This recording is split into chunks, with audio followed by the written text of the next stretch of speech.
These are the responsibilities of a coach. The first responsibility of a coach is insurance. Public liability is compensation if the public sues you as a result of injury or property damage. Employer's liability covers the business when employees sue a business after injury or maybe abuse. Equipment insurance also covers the loss of sporting equipment. For example, footballs that may cost £25 per ball is quite expensive but affordable.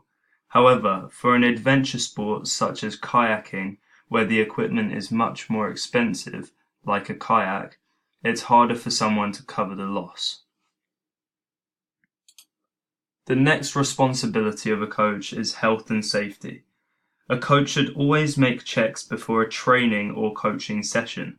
If the coach is doing one-on-one training, the coach should get information about the player. For example, height, age, weight, and information about any prior injuries. Even in group training, it is important to ask the players about any injuries the coach should know about.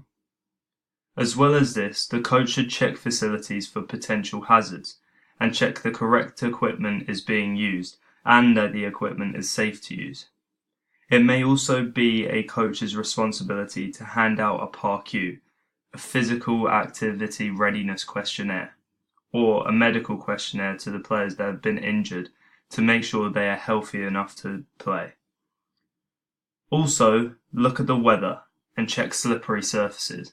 If the conditions are unsafe, adapt the session to suit the conditions during the session. Check technique in sports like rugby, where tackling must be done properly to make sure it is safe for everyone. As well as this, the coach should supervise or make sure a warm-up has been done. If the weather is hot, then ensure that players are hydrated.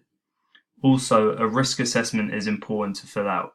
Remember that a risk assessment is constantly changing.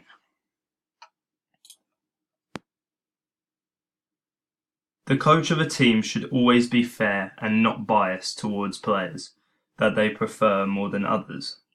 The coach should always be acting professionally, even if they are volunteering.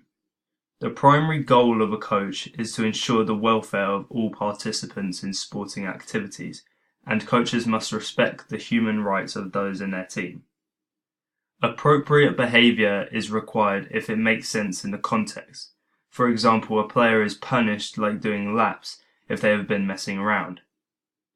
A coach should also demonstrate sportsmanship, appropriate language, punctuality, and especially presentation.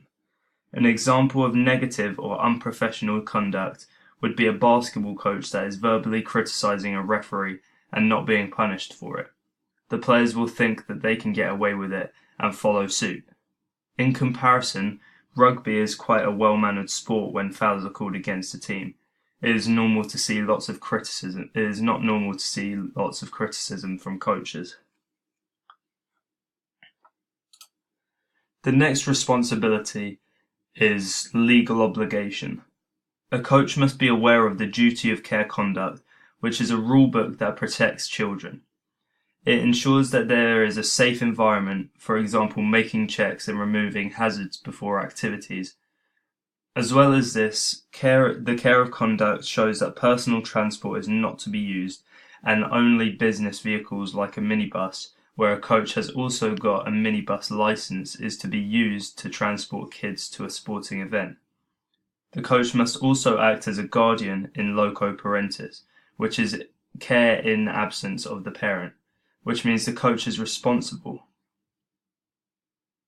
For example, like kayaking, the coach or instructor is only legally allowed to be responsible for 6 people at the maximum. However, the responsibility changes for other sports. For example, running or other sports that require a lot of running. The coach is responsible for making sure a child or athlete has an asthma pump.